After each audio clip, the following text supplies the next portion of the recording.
Hi, my name is Joseph Alai. Welcome to my channel. And today I want to talk about vibration, or the idea of raising your vibration to manifest what you want. So if you're here right now, if you've clicked the link, if you're in this, if you click the thumbnail, then you've probably heard something to the effect of raising your vibration. You have very likely heard that manifestation is due to a law which you magnetically attract in some way, essentially magnetically attract that which you have desired. And you're probably wondering which parts of this are true or how can this be utilized. And just to kind of give you a little spoiler, you do not need to be happy in order to manifest. You do not need to raise a vibration in order to manifest. And you will hear the contrary everywhere, right? But however, this just certainly isn't true. I can give you hundreds of examples of why this isn't true, and you can test it in your own life. And the reason I bring this up is because it's important to start dispelling the nonsense from the truth so that you can begin to make a conscious decision as to which kind of information you're willing to base your life on in your manifestation experience. And so this is kind of shocking to a lot of individuals. It hurts a lot of people. For me, it hurt at first when I heard this, or when I actually figured this out, rather. I didn't hear it anywhere. But let's get into it then. But before we do, hit the like button. It does something so that the algorithm will allow other individuals to see this video who normally don't or would not be able to see this video. Also, hit the subscribe button if you want the step-by-step lowdown to be able to manifest in an extremely predictable manner, in a way that is not just re-fed from other teachers, but is actually time-tested, data collected through not only my own experience over a decade, but thousands of other people as well.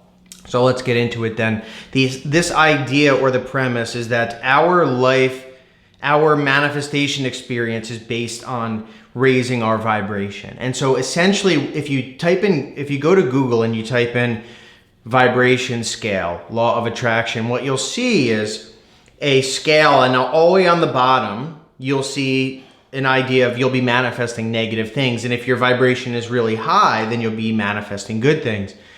And so essentially, the term vibration is exchanged with mood, right? So really what it is it's a technical buzzword to get people to really get sucked in to think, oh yeah, there's scientific basis behind this.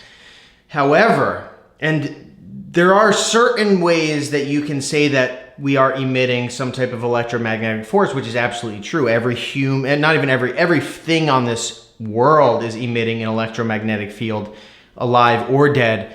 But our manifestations are not based on a vibration. It's not based on a mood. And let me clarify that extremely carefully. What I mean by that is our mood itself is not the factor which decides what we can manifest.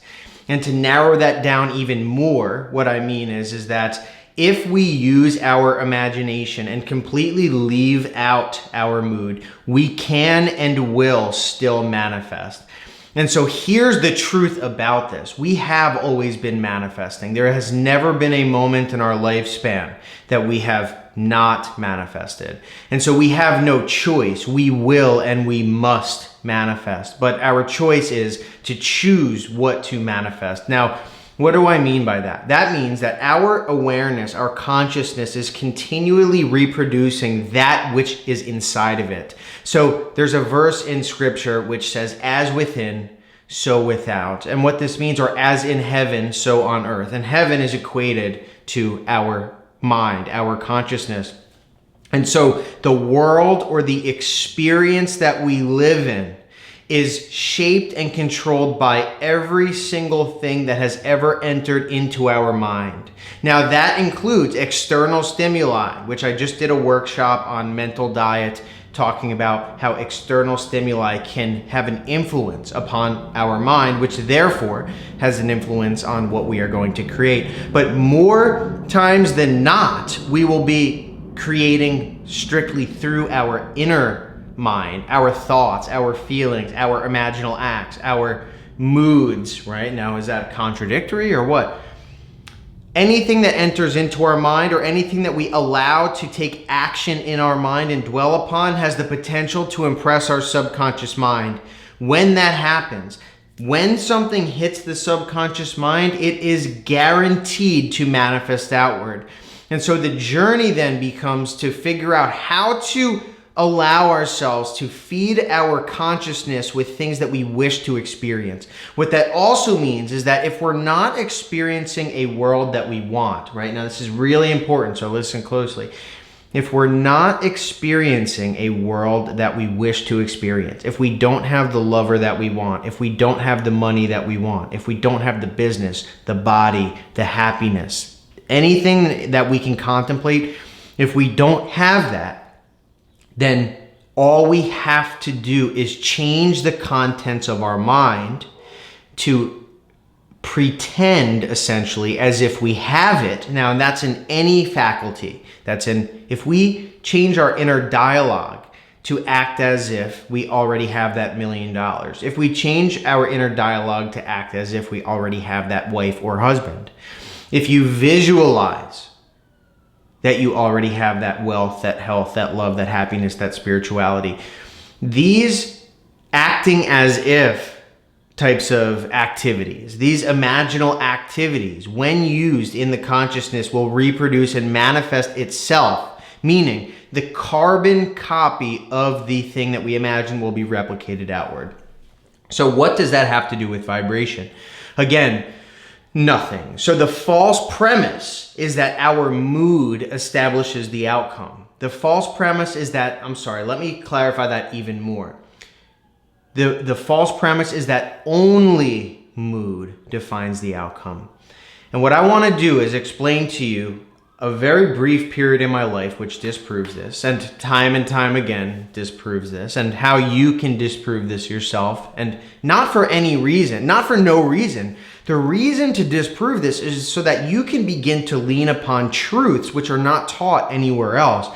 This sect or this field is convoluted with reproductions or digestions of other content spat out without any testing. And so if you can begin to get a sharp, clear idea of what manifesting is, then you will get the results like I do, which is nearly 100% accuracy in my manifestations. So how, again, just to be very clear, how does this vibration, or what is the fallacy within it when it comes to imagining? So here's the thing, right? When we want to experience something in the external world, we must emulate what it would be like, what the experience would be like in our imagination. So what does that consist of? That consists of what we would experience as far as sensory, right? Senses, taste, touch, smell, hearing, sight, all that stuff. That's senses. Also, emotion can play a factor in it. If you will feel a certain type of way when a certain type of thing happens, that can also play a part. Also, conversation and dialogue, thought. Any and all of those things combined can make an extremely accurate picture which will be reproduced and manifested outward. The fallacy then lies in the idea that we are attracting something, that we're magnetically drawing it in, because the premise states that our emotion mixed with imagination will create an electromagnetic impulse, cast it out, and influence other individuals. But really what's happening is that when we imagine something, the awareness which is aware of our thoughts, the awareness which is aware of our feelings, the awareness which is aware of our body and our mind and the external stimuli reproduces, right? It's an opposite, it's a flip of what's commonly expected. It reproduces the imaginal act.